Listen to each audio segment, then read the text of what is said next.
ইসলামী আকিদা অনুযায়ী ইবলিস শয়তান কোনো সাধারণ সৃষ্টি নয়। সে জিন জাতির অন্তর্ভুক্ত। বহু বছর ইবাদত করেছে, ফেরেশতাদের কাতারে অবস্থান করেছিল। কিন্তু একটি মাত্র অবাধ্যতা, আল্লাহর আদেশ অমান্য করা, তার সমস্ত আমল ধ্বংস করে দেয়। আল্লাহ যখন আদম আলাইহিস সালামকে সিজদা করতে আদেশ করেন, তখন অহংকারবশত ইবলিস তা প্রত্যাখ্যান করে। এখান থেকেই শুরু হয় তার অভিশপ্ত জীবনের যাত্রা। এই আলোচনায় আমরা জানব, কেন ইবলিস বহু হাজার বছর জীবিত থাকার পরও শেষ পর্যন্ত মৃত্যু কামনা করবে, যদিও শুরুতে সে নিজেই দীর্ঘজীবন চেয়েছিল। ১. ইবলিস কে, তার পরিচয় ও সূচনা। কুরআনে আল্লাহ বলেন, আমি যখন তাকে সৃষ্টি করলাম এবং তার মধ্যে আমার পক্ষ থেকে রূহ সঞ্চার করলাম, তখন তোমরা তাকে সিজদা করো। সূরা আল হিজর ২৯। সব ফেরেশতা সিজদা করল, কিন্তু ইবলিস করল না। সে বলল, আমি তাকে সিজদা করব না। তুমি আমাকে আগুন থেকে সৃষ্টি করেছ, আর তাকে সৃষ্টি করেছ কাদা মাটি থেকে। সূরা আল আরাফ ১২। এই অহংকারই তার পতনের মূল কারণ। ২. ইবলিসের দীর্ঘ ইবাদতের ইতিহাস। তাফসীরের কিতাবগুলোতে বর্ণিত আছে, ইবলিস হাজার হাজার বছর আল্লাহর ইবাদত করেছে। কিছু বর্ণনায় আছে সে পৃথিবী ও আসমানের প্রতিটি স্তরে ইবাদত করেছে। কিন্তু ইসলাম আমাদের শিক্ষা দেয়, আমলের পরিমাণ নয়, বরং আল্লাহর প্রতি আনুগত্যই আসল। এক মুহূর্তের অহংকার হাজার বছরের ইবাদত ধ্বংস করে দিতে পারে। ৩. অভিশাপ ও আল্লাহর দরবার থেকে বিতাড়ন।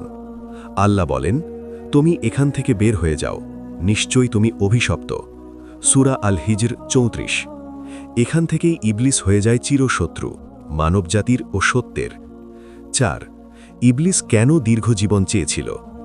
অভিশপ্ত হওয়ার পরও ইবলিস আল্লাহর কাছে একটি আবেদন করে, হে আমার রব, যেদিন তারা পুনরুত্থিত হবেন সেদিন পর্যন্ত আমাকে অবকাশ দিন। সূরা আল আরাফ ১৪। আল্লাহ তাকে অবকাশ দেন, নিশ্চয় তুমি নির্দিষ্ট সময় পর্যন্ত অবকাশপ্রাপ্তদের অন্তর্ভুক্ত। সূরা আল হিজর ৩৭-৩৮। কেন সে অবকাশ চেয়েছিল? আদমের সন্তানদের পথভ্রষ্ট করার জন্য, আল্লাহর ন্যায় বিচারের বিরুদ্ধে প্রতিশোধ নিতে, নিজের অহংকার ও বিদ্বেষ চরিতার্থ করতে। সে জানত সে ভুল করেছে, কিন্তু তওবা করেনি, বরং বলেছে আমি মানুষকে ধ্বংস করব। ৫. শয়তানের কাজ ও চিরস্থায়ী ব্যর্থতা। শয়তানের মূল কাজ মানুষকে নামাজ থেকে দূরে রাখা, গুনাহকে সুন্দর করে দেখানো, অহংকার, হিংসা, কামনা জাগানো, আল্লাহর রহমত থেকে নিরাশ করা।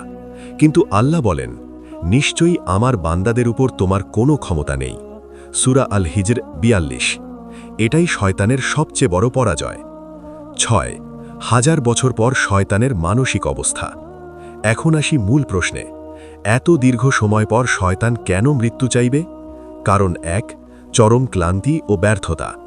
হাজার হাজার বছর চেষ্টা করেও সব মানুষকে পথভ্রষ্ট করতে পারেনি। নবী রাসূলদের অনুসারীরা তাকে পরাজিত করেছে, তওবাকারীদের সে থামাতে পারেনি। এই ব্যর্থতা তাকে মানসিকভাবে ভেঙে দেবে। কারণ ২. কিয়ামতের ভয়। শয়তান জানে কিয়ামত আসবেই, জাহান্নাম তার স্থায়ী ঠিকানা, সেখানে শাস্তি হবে চিরস্থায়ী। কুরআনে বলা হয়েছে, নিশ্চয়ই জাহান্নাম তাদের সকলের প্রতিশ্রুত স্থান। সূরা আল হিজর ৪৩। এই নিশ্চিত পরিণতি তাকে মৃত্যু কামনায় বাধ্য করবে। কারণ ৩. অনুশোচনা, কিন্তু তওবার সুযোগ নেই। শয়তান বুঝবে সে ভুল করেছিল, অহংকারী তাকে ধ্বংস করেছিল, কিন্তু তখন আর তওবার দরজা খোলা থাকবে না। মানুষের মতো তার জন্য শেষ মুহূর্তের তওবা নেই। কারণ ৪. অনুসারীদের অভিশাপ।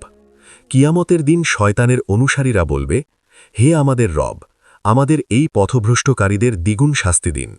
সূরা আল আরাফ ৩৮। নিজের অনুসারীদের কাছ থেকেই ঘৃণা ও অভিশাপ পাবে শয়তান। ৭. কিয়ামতের দিন শয়তানের বক্তৃতা। সূরা ইব্রাহিমে আল্লাহ বলেন, শয়তান বলবে, আমি তোমাদের ডাক দিয়েছিলাম, তোমরা আমার ডাকে সাড়া দিয়েছিলে, আমাকে দোষ দিও না, নিজেদের দোষ দাও। সূরা ইব্রাহিম ২২। এটি তার চূড়ান্ত অপমান। ৮. তখন সে কেন মৃত্যু চাইবে? কারণ মৃত্যু তার কাছে মুক্তি মনে হবে। জাহান্নামের চিরশাস্তির তুলনায় মৃত্যু সহজ মনে হবে, কিন্তু তাকে বলা হবে, এখানে মৃত্যু নেই, শুধু শাস্তি। ৯. ইসলামিক শিক্ষা। এই কাহিনী আমাদের কি শেখায়? ১. অহংকার সবচেয়ে বড় ধ্বংসকারী। একটি আমি শব্দ ইবলিশকে ধ্বংস করেছে, ফিরাউনকে ধ্বংস করেছে। 2. দীর্ঘ জীবন নয়, সঠিক জীবন দরকার। ইবলিস দীর্ঘ জীবন পেয়েছে, কিন্তু শান্তি পায়নি। 3. তওবার দরজা এখনও খোলা, মানুষের জন্য। শয়তান তওবা করেনি, কিন্তু মানুষ চাইলে এখনই আল্লাহর কাছে ফিরে যেতে পারে। 10. উপসংহার।